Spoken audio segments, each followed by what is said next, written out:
The wind had a voice, and tonight it spoke of endings.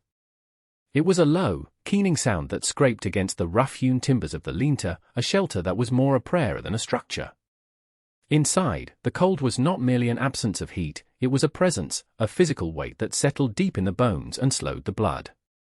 Ilara, all of 24 years that felt like 100, watched the last ember in their small fire pit hiss and die, surrendering its final blush of orange to the suffocating grey of the encroaching night. A plume of her breath, white as bone, feathered in the air before vanishing. Beside her, her mother, Maeve, was a still, silent shape wrapped in every blanket and scrap of cloth they owned. 72 years had carved deep lines into Maeve's face, but the cold was smoothing them now, threatening to turn her into a placid, frozen statue. Only the faintest tremor in her hand, which clutched Ilara's, betrayed the life still flickering within. At their feet, Ronan, their German shepherd, was a coil of tense muscle and bristling fur. He did not shiver. His disquiet was a deeper thing, a low growl that vibrated in his chest, a sound meant not for any visible threat but for the indifferent cruelty of the mountain itself. He would rise, pace the 3 steps the shelter allowed, and press his cold nose into Ilara's hand, his golden eyes burning with an intelligence that felt more ancient than his years. He knew, as they did, that this was the precipice. The blizzard was a white devil, a swirling chaos that had erased the world, leaving only this fragile pocket of failing life. Time had ceased to be a river, it was now a frozen lake, and they were trapped beneath its surface. Do you know that feeling, that moment when hope is no longer a flame but a single, fading spark you shield with hollowed hands? Ilara knew. She felt it in the ache of her empty stomach and the numbness in her toes. The mountain had already taken her husband. Now it had come for them. Ronan whined again, a sharp, insistent sound, and nudged her harder, pushing his great head against her ribs. He was not settling. He was demanding. His gaze was fixed on the canvas flap that served as their door, a flap that billowed and snapped like a hangman's rope in the gale. He could smell the future, and it was not here. It had begun with a silence far colder than this winter wind. The silence of a stopped heart. Robert, her husband, had been a man made of sunshine and sawdust, his laughter a constant warmth in their small cabin at the foot of the valley. He had built it with his own hands, each log a promise, each joint a testament to a future he had been so certain of. Then came the fever, swift and merciless, a thief in the night that stole the breath from his lungs and the light from his eyes. The silence he left behind was a chasm, and into that void stepped Mr. Sterling. He was not a villain from a storybook, he was worse. He was a man of ledgers and laws, his face a mask of polite, unyielding arithmetic. He arrived a week after the funeral, his horse a sleek, well-fed beast that seemed an insult next to their own bony mule. He carried a leather folio, and from it, he produced the deed to their land, the paper crisp and damning. Robert had borrowed against it, a desperate gamble to buy seed after a poor harvest, a fact he had hidden from Ilara like a secret shame. "The note is past due," Sterling had said, his voice as dry as dust. He did not look at Ilara's tear-streaked face or at Maeve's stony glare. He looked at the cabin, at the field, at the timbered mountainside, his eyes calculating board feet and acreage. He was a man hounded by his own failures in a distant city, a man for whom this small plot of land was not a home but a single line item in a ledger bleeding red ink. His desperation was a mirror of their own, but his was armed with the power of law. "I am not an unreasonable man," he declared, a statement that always precedes an unreasonable act. "You have until the first heavy snow to vacate the premises. After that, this property reverts to me, as is stipulated." He had gestured to the mountains looming over them, a dark, serrated wall against the sky. "No one will want to cross those passes once the snow flies. I suggest you are long gone before then." He left them with the echo of his decree, a death sentence delivered with the clean, cold efficiency of a banker's pen. The cabin, once a symbol of hope, became their prison, its walls closing in with each passing day as the autumn air grew a sharper edge. The first snow did not drift down in gentle flakes. It arrived with the force of a judgment, a thick, wet curtain that fell from a bruised sky and clung to everything it touched. It came weeks earlier than any almanac had predicted, as if summoned by Sterling's own cold heart. The world was rendered in shades of white and grey overnight. There was no time to bargain, no time to plead. The deadline was no longer a date on a calendar, it was a physical barrier, a wall of ice and wind descending upon them. They packed what they could onto the back of their weary mule, a few sacks of flour, salted pork, blankets, an axe, and Robert's old prospecting pan, which Ilara took for reasons she could not explain. It was a piece of him, a relic of his unfulfilled dreams. Their neighbor, Jedediah, a man whose face was a roadmap of droughts and hard winters, came to see them off. He was a practical man, a skeptical ally whose kindness was always tempered with grim reality. He pressed a small parcel of jerky into Ilara's hand and an extra wool blanket into Maeve's. "The trail north is madness in this weather," he'd said, his words puffs of steam in the frigid air. "You'll not make it 10 miles." His gaze lingered on Maeve, frail and old, then on Ilara, young but shadowed by a grief too large for her frame. "The mountains don't forgive. They don't care who you are." Ilara had simply nodded, her throat too tight for words. "We have no choice," Maeve had answered for her, her voice thin but hard as flint. "A choice between a quick death out here and a slow one in some town square." "I'll take the honest cold." Jedediah shook his head, a gesture of profound pity, and turned away. He represented the world of sense and reason, a world they were now leaving behind. As they trudged away from the cabin, their home, Ilara did not look back. To look back was to invite a despair so vast it would swallow her whole. The snow swirled around them, covering their tracks almost as soon as they were made, erasing them from the landscape, from memory. Ronan forged ahead, a dark shadow against the blinding white, his presence the only solid thing in a world that was dissolving into a formless, freezing tempest. The journey was a descent into a primal state of being, each step a battle, each breath a victory. The world shrank to the space between one agonizing footstep and the next. The blizzard was no longer a storm, it was the entire state of existence, a roaring, sightless void that scoured the land and the soul with equal ferocity. The mule, their last link to a civilized world, had given up 2 days ago, sinking to its knees with a soft, final sigh, its eyes glazing over with a kind of weary relief. They had taken what they could carry and pressed on, but now, they could go no further. They found a shallow overhang of rock, a pathetic defense against the storm's fury, and huddled there as the last of the daylight was strangled by the thickening snow. This was the end of the line. Hope had withered and blown away like a dead leaf. Maeve was fading, her breathing shallow, her words slurring into silence. Ilara held her, trying to pour her own dwindling warmth into her mother's fragile body, a futile gesture against the absolute power of the cold. It was then that Ronan's strange insistence began. He refused to lie down, refused to rest. He paced before them, whining, a sound of desperate urgency. He pawed at Ilara, then turned and stared out into the white chaos, barking a single, sharp command. "He's just cold, girl," Maeve whispered, her voice barely audible. But Ilara saw it was more than that. It was a certainty in the dog's posture, an unwavering purpose. He nudged her again, harder, then took the hem of her sleeve gently in his teeth and tugged.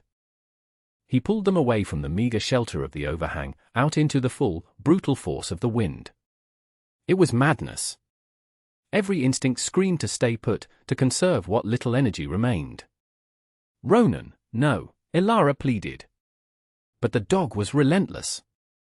He led them, stumbling and half-blind, along the base of a massive rock wall, a sheer cliff face that offered no hope of passage.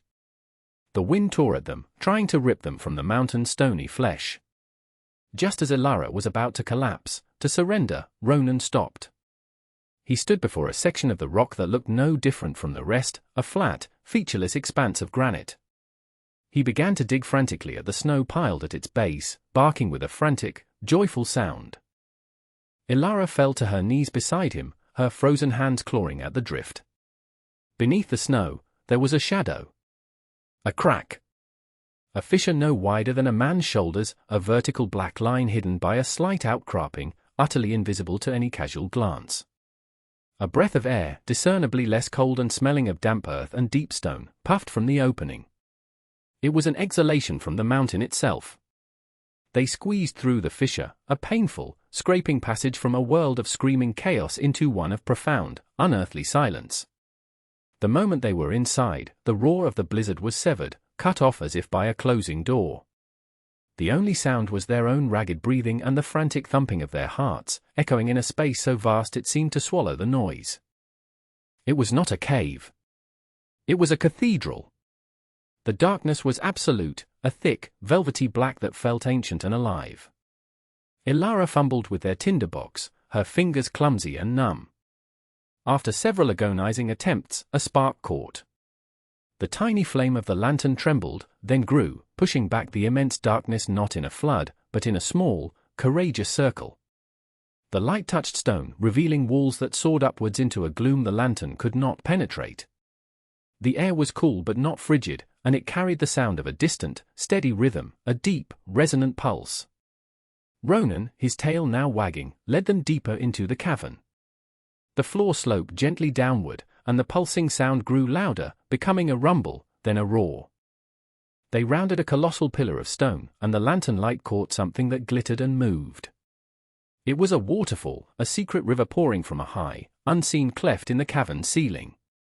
It plunged in a solid, shimmering column into a deep, black pool, its spray creating a fine, perpetual mist that hung in the air. The water was the mountain's heart, and its constant, powerful cascade was its heartbeat. This was why the air was not frozen. The immense volume of moving water generated a faint, geothermal warmth, keeping the cavern in a state of eternal, temperate twilight. They stood on the precipice of the pool, speechless, bathed in the reflected light dancing off the water. They were inside the mountain, hidden, safe. The world outside, the blizzard, Sterling, the crushing weight of their loss, it all ceased to exist. Here, there was only the stone, the water, and the silence. It was a sanctuary, a tomb, a womb. It was a place that should not exist, a secret the earth had kept for millennia, and a dog's love had been the key to unlock it. Have you ever been granted a miracle so large it frightens you? That is what Ilara felt, a terror born not of danger, but of an impossible, undeserved grace. In the days that followed, survival became a routine, a rhythm set by the ceaseless drumming of the waterfall. The initial awe gave way to a practical assessment of their new world. The cavern was a geological marvel, a series of interconnected chambers and passages, but the main chamber, dominated by the waterfall and its deep pool, was where they would live. It was immense, larger than any town hall Ilara had ever seen, the ceiling lost in impenetrable darkness far above. They built a fire pit from flat stones gathered near the pool, its smoke whisking away into the high gloom, dissipated by unseen drafts. The fire was their sun, a beacon of warmth and light in the permanent dusk. While gathering stones for the hearth, prying them from the damp earth near the edge of the subterranean lake, Ilara's fingers brushed against something different. It was a rock veined with a peculiar, heavy yellow luster. She dismissed it as pyrite, fool's gold, a common trick of the mountains. But her curiosity, a long dormant thing, was piqued. She took a larger stone and struck the rock. It didn't spark or shatter. It dented. A soft, buttery gleam shone in the firelight. Her breath caught in her throat. She took the lantern and held it close to the rock face bordering the pool, the area constantly washed by the waterfall's spray. It was not a single vein. The entire wall was a lattice of it. Thick, ropey bands of pure, elemental gold were woven through the white quartz, running like frozen lightning through the stone. It was a king's ransom, a fortune beyond the wildest dreams of any prospector. She had brought Robert's pan, and now, with trembling hands, she scooped up a panful of silt and gravel from the bottom of the pool. She swirled it, the water washing away the lighter stone, and in the bottom of the pan, a breathtaking smear of heavy, glittering dust and tiny nuggets remained. It was everywhere. The mountain was bleeding gold. She showed Maeve, her hand shaking as she held out a nugget the size of her thumb. Her mother looked at it, then at Ilara's wide, ecstatic eyes. Maeve's expression did not change. She took the heavy, yellow stone and weighed it in her palm. "It's pretty," she said, her voice flat. "But you can't eat it. It won't keep you warm.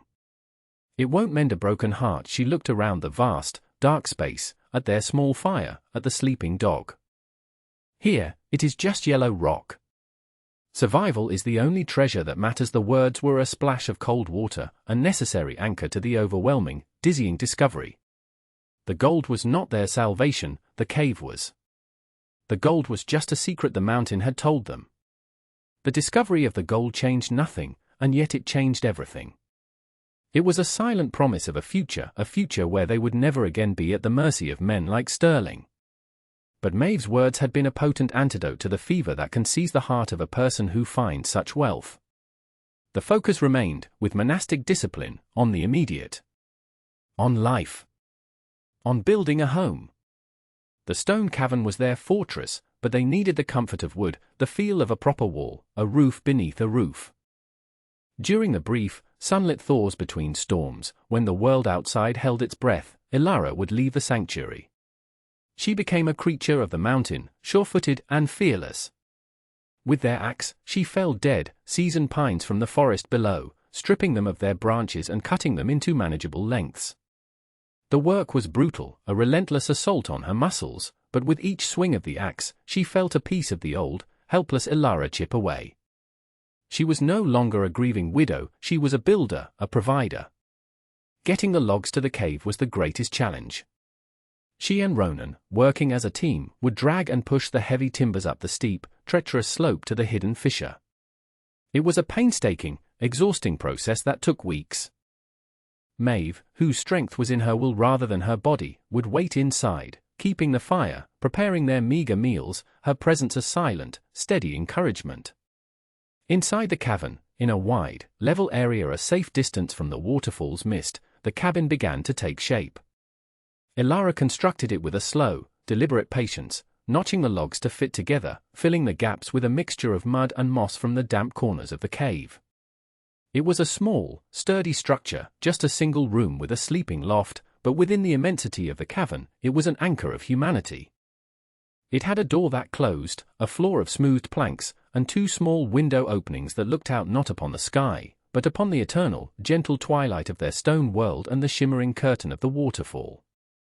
The act of building, of creating shelter with her own hands, was a form of healing. Each notch cut, each log lifted into place, was a reclamation of her own power. The soft, pliant woman who had wept before Mr. Sterling was gone, replaced by someone harder, stronger, someone forged in the cold and tempered by the stone. The winter wore on, a long, monotonous season of white. They lived by the rhythms of the cave, their lives governed by the fire and the waterfall. But the world outside had not forgotten them entirely. Mr. Sterling, back in the fledgling town at the mouth of the valley, was a man besieged. His creditors were circling, and the land he had seized from Ilara was his last, desperate hope. He had heard the whispers, the talk that Robert had been a prospector, that he'd spent his last month searching the high creeks. Desperation is a powerful fuel for suspicion. Sterling began to believe, with a fanatic certainty, that the widow and her mother had not perished. He imagined they had found something, a hidden strike, and were waiting out the winter to stake a claim. He saw their eviction not as a business transaction, but as a personal betrayal. During a rare, week-long thaw when the sun shone with a weak, watery light, he rode out from town. He was not a mountain man, but his greed gave him a hunter's focus. He found the tracks of their mule, long buried but still faintly visible where the wind had scoured the snow. He found the place where the animal had died. And from there, he found faint, scattered footprints leading higher into the rock-strewn slopes. Inside the cave, it was Ronan who gave the first warning. He rose from his spot by the fire, a low, menacing growl rumbling in his chest, his ears erect, his gaze fixed on the fissure that was their entrance. Ilara's heart seized. She grabbed the heavy iron poker from the hearth, her only weapon, and motioned for Maeve to stay inside the cabin. The sound of a horse's whinny, faint but unmistakable, drifted through the crack. Then, a man's voice, cursing the treacherous terrain. It was Sterling. Ilara peered through a tiny peephole in the rock near the entrance. She could see him, his face red with exertion and frustration, not 50 feet from their hiding place. He was scanning the cliff face, his eyes passing right over the nearly invisible fissure. Ronan's growl deepened. "Be still," Ilara whispered, her hand resting on his powerful neck. The tension was a living thing, a coiled snake in the silent air of the cavern. He was so close. So close to destroying everything. Sterling stood there for what felt like an eternity, his frustrated gaze sweeping the impassive wall of rock. He was a man of straight lines and clear titles, and this wild, chaotic landscape offended his sense of order. He saw nothing but granite and snow, a dead end. To him, the mountain was just a barren impediment, a place of loss. He could not conceive of the life hidden within its heart, the world that pulsed just a few feet from where he stood. He kicked at a snowdrift, a gesture of impotent rage. A small rock, dislodged by his boot, skittered down the slope. The sound was sharp in the immense silence of the high country. From the north, a dark line of clouds was advancing, a fresh storm gathering its strength to assault the peaks. Sterling saw it and his resolve faltered. The mountain was warning him. His greed was no match for another blizzard. With a final, disgusted curse, he turned, mounted his horse, and began the treacherous ride back down the slope, defeated not by any person, but by the sheer, indifferent scale of the wilderness itself. He would tell everyone in town that the widow and her mother were gone for good, swallowed by the winter, their memory a cautionary tale. He would sell the small, empty cabin and the fallow fields to the first bidder and wash his hands of the whole affair. Inside the cave, Elara watched until he was a tiny speck in the distance. She leaned her head against the cold stone, the poker slipping from her trembling hand and clattering to the floor. The sound echoed in the vast chamber. She had not been saved by strength or cunning, but by secrecy. By the mountain's ability to keep its promises.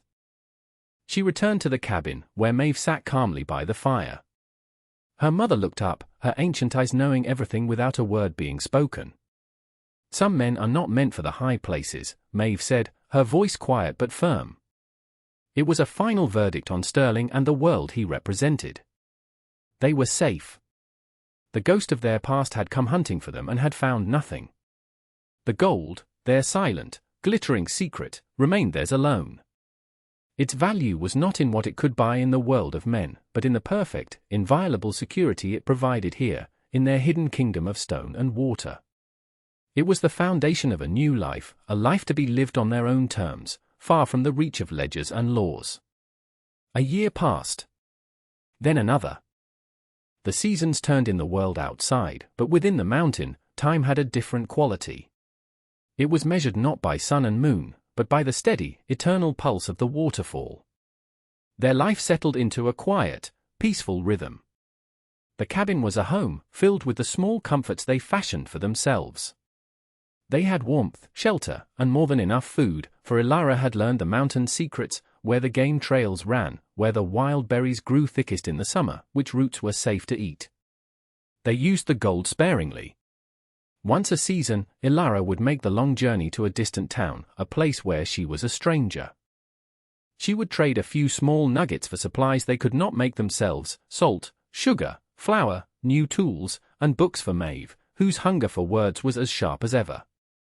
No one ever asked where the gold came from in that country, it was a question best left unasked. They were simply two quiet women who kept to themselves, their past a closed book. Their wealth was not in the glittering metal buried in the rock, but in their absolute freedom. They were beholden to no one. They answered to no clock, no master, no creditor. They were sovereign citizens of their own hidden nation, a population of 2 women and a loyal dog. Elara was no longer the haunted girl who had fled into the snow. The mountain had scraped away her sorrow and her fear, revealing a core of strength she never knew she possessed. She was as resilient and enduring as the granite that sheltered her. Maeve, in the gentle, unchanging climate of the cave, seemed to grow younger. The harshness of the world had been held at bay, and in its place, a deep peace had settled upon her. She spent her days reading, mending, and watching the ceaseless dance of the waterfall, her mind as clear and deep as its subterranean pool. Ronan grew old, his muzzle silvered with grey, his movement slower, but his golden eyes still held the same watchful, ancient intelligence. He was the guardian of their sanctuary, the furry Cerberus at the gates of their underworld paradise. One evening, Elara stood by the edge of the pool, watching the lantern light fracture into 1,000 diamonds on the cascading water. She looked at the sturdy cabin she had built, at the flicker of the fire within, at her mother reading by its light, at Ronan sleeping peacefully at her feet. They had not just survived, they had flourished. They had taken the worst that life could throw at them and had built a paradise from it. What is a home? Is it the four walls you build, or the safety you find within them? Is wealth the gold you can hold in your hand, or the peace you hold in your heart? The mountain did not offer answers. It simply was. And within its silent, stone embrace, they had found their own.